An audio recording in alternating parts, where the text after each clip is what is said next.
What's up guys, welcome back. So TCG Metagame Breakdown for the, well, like half of February, early February 2020, so 2020.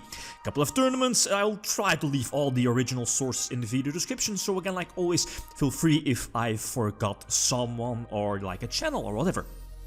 All the sources in the video description. There are a lot of deck lists already here in the video, a lot of spice. You will see it within the next couple of moments. So let's dig right into it. First of all, we have the card market series in Paris from past weekend. There was also a live stream. Props to the guys over there. Excellent coverage. And this was a breakdown. I mean, the format was, especially here for the tournament, was so diverse, and as we are seeing from the top 8 deck lists, is that like pretty much all different deck lists, bar maybe of course a double spiral list in the top 4 as well. But again, diversity in the current TCG format is interesting. I mean, we have YCS Utrecht and I believe Las Vegas as well coming up, not this weekend but the weekend after. So again, high hopes that that is going to be a super diverse format, right? Quite conveniently and surprising, the deck, at least this particular deck, we have SHADDOLLS and Vogt, won the card market series past weekend, and a lot of good players were present. And it was on my Kevin Semlali, you know, Neptus, he has been on my channel for a couple of times from YCS deck profiles, a solid player, well known for, you know, playing like the spicy decks, and SHADDOLLS taking it over. Maybe you have seen like the live streams in the final against Salomon Greats, which of course you know being Gabriel Susi, the current European champion. So interesting that Vogt SHADDOLLS wins this one, especially because, well, the SHADDOLLS structure deck still needs to be you know, released, and it will, at least this particular deck will just gain more power. So the second place list, we have Salomon Greats Gabriel's list, again the current European champion, and a small error here, he's not running the regular Link Kuriboh in the extra deck, but it's the new one, the Link Kuriboh, you know, the small one that negates, I believe, traps as well. So interesting, since again, like basically your entire deck is Cybers. Interesting one, right? He's making the triple Gozen match. Interesting one, catching people off guard, and not to forget Summon Limit here in the side deck. Interesting one. Definitely keep an eye out for Salomon Greats for, you know, like this weekend, especially next weekend at both YCS. Both top 4 deck lists were Spiral players, but this deck list, I guess like 3rd place, 4th place, we have Pendulum Spirals. Interesting one by Maximilian Klein. And maybe you have seen the feature match, this particular image. Yeah, must be nice, ending your field with multiple negations, and of course the full pendulum scale setup. Interesting one. Pendulum Spirals, something to playtest upon. Interesting. Nothing, well, interesting to say the least, right? Not to overlook the lightning storms here in the side deck. Then we have the other list, the other, you know, like the other spiral list, I guess, which, well, again, it's based, well, it feels like a standard spiral list, not the quote-unquote expensive spiral list with, you know, triple Appaloosa, triple Extravagance in the main deck. The build doesn't really seem that popular over here in Europe, but again, that might change with the YCS within the next couple of weeks. Although, of course, Triple Magicians, Souls, and the Reborn card for Dark Magicians Fail, I believe the name is. So yeah, Spiral's still a strong contender, right? Anyway, so the other lists here, we have a couple of top 8 lists. We have the Danger Beat, rank 8 beat with Blue Eyes also. Interesting one, one of my favorite lists. Have been playtesting it ever since, you know, Super Rejuvenation was released off of our TCG ban list, but no Super Reju, not just this format. It's not really that convenient for this deck in 2020, but interesting one. Making the Super Polymerizations and Triple Desires, but of course Danger Beat with Sayuja, opening up the extra monster zones, and of course going for your rank 8 package with a Titanic Galaxy and the Galaxy that negates monster effects from the opponent. So interesting one, Danger Beat. Well, Danger's not being ran in Luna Lights.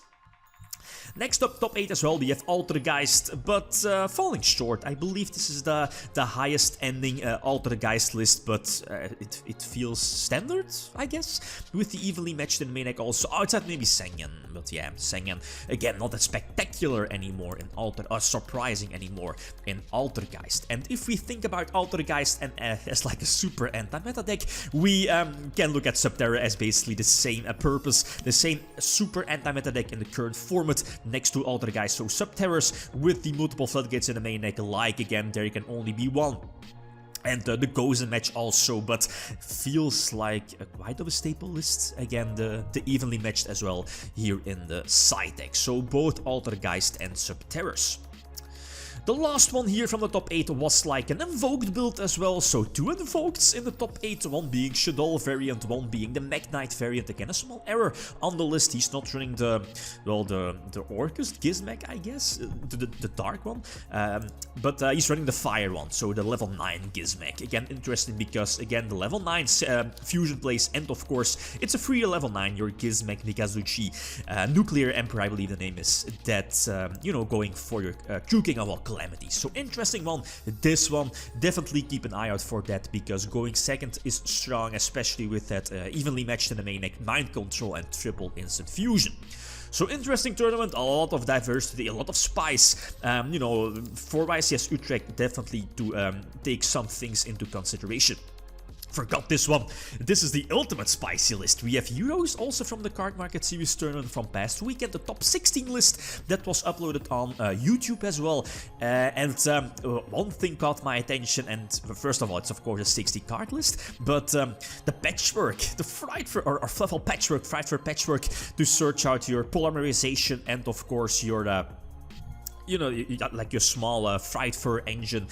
So it's yeah, you know, you're just going for your fusion summon, etc. Escuridaro as well for some extra dark summons, and don't forget triple Liquid Man for the extra draw. There is a live profile up from the player here, but it's in French. I've tried, but my French isn't that great, so I didn't really, you know, like get like a lot from the profile. But interesting list, and especially with Colossus being banned, that small, can I call it a Fluffle engine? Seems interesting. Searching polymerization and, you know, using or abusing your liquid for some extra draws feels interesting, especially with, you know, your Sunriser, legal, Miracle Fusion not to forget.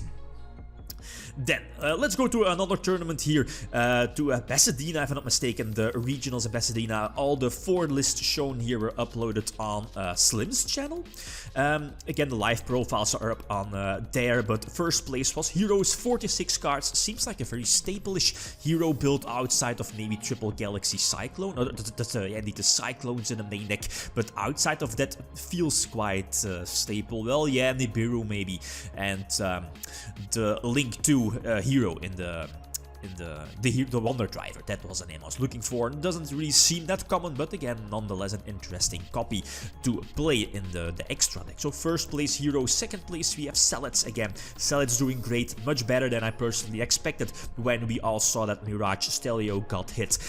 Most Salad lists are not running or moving away from the Link 4 Salaman Great and just opting to, you know, like the small Transcode or the Code Talker package, and of course your Avramex. Easy to summon, so why not, right? A huge beat stick and a powerful card.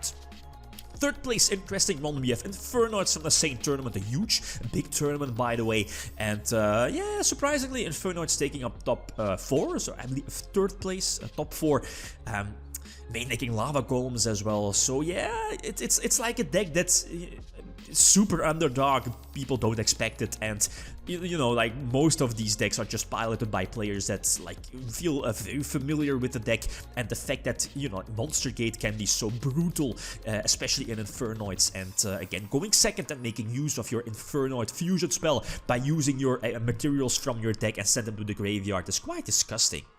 So again, a deck to keep an eye out for YCS Utrecht and Las Vegas next week. Finally, we have Luna Lights here, not running the Time Thief engine, but it's main decking the Magician's Souls package. Also top 4 list, by the way, from the same regionals. Again, live profile up on Slim's channel.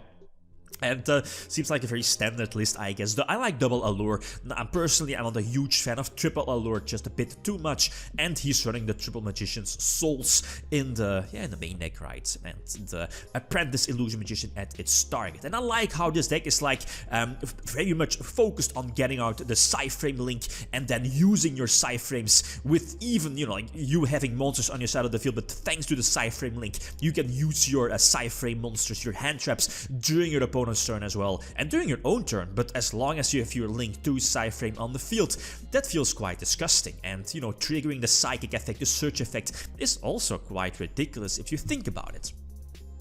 Then another tournament here we have like from New Zealand, if I'm not mistaken, uploaded on YourMoveTCG. Link will be in the video description. It was won by Dinosaurs, interesting one, and maybe for your budget players, this particular deck, first place True King Dinosaur, is not running Pot of Extravagance. So again, a heads up if you're a budget player. Personally, the evenly matched one-off seems a bit, well, strange, not really, but I get why, I guess. I mean, True King Dinosaurs, when I try to run it, it's always at like 43 or 44 cards. So probably this particular player wanted to end up with a 40-card sharp deck. Interesting one, and you know, with Master Rule 2020 right around the corner, with the new Jewel Beast as well, this deck will gain a huge boost. So keep an eye out for Dinosaurs. Second place we have Prankets, interesting one, the deck kind of vanished, but again, with the new Master Rule 2020, this deck will also gain like a huge boost. Again, something not to underestimate. We have Salads, he's running the like the small level 3 package. It's cool, I guess. Making a triple draw and lock bird, only double DD Crow, a small package of traps. Personally, I prefer more traps, but that's how it is, right? Gammas as well here in the side deck. We have trades, top 4, interesting one, making the triple lightning storm, I guess, as somewhat of a solution to back row decks. And not to forget that, you know, like trades can easily OTK, and with Red Reboot 2-1, you definitely want those lightning storms. So interesting list. Trades, right? But I don't feel this is like the best, well, like a good pick for maybe a multiple rounds wise, yes, but locals or regionals levels, regional level, this is definitely like an interesting pick and maybe fun to play also. Then last for this particular tournament we have Luna Lights Danger. But yeah, it's you know, like a generic standard list with that small Time Thief package as well, as we have discussed last week. The two last lists being Infernoids, a more trap heavy build compared to previously, and last but not least, finally Sky Strikers, which basically disappeared from our format, and it feels that they are just not powerful enough or good enough anymore to compete with the other decks at a consistent level. They got Rose in the most recent TCG set, but I feel that they definitely need the new Sky Striker link, which I believe we will be getting, right? And even then, the deck just needs Engage. That is the thing, right? So interesting to see how Sky Strikers is going to develop when they will be getting their new link too. Okay, guys, that's it. Thanks for watching. Feel free to leave a like if you enjoyed the video. Lithium signing out. Peace.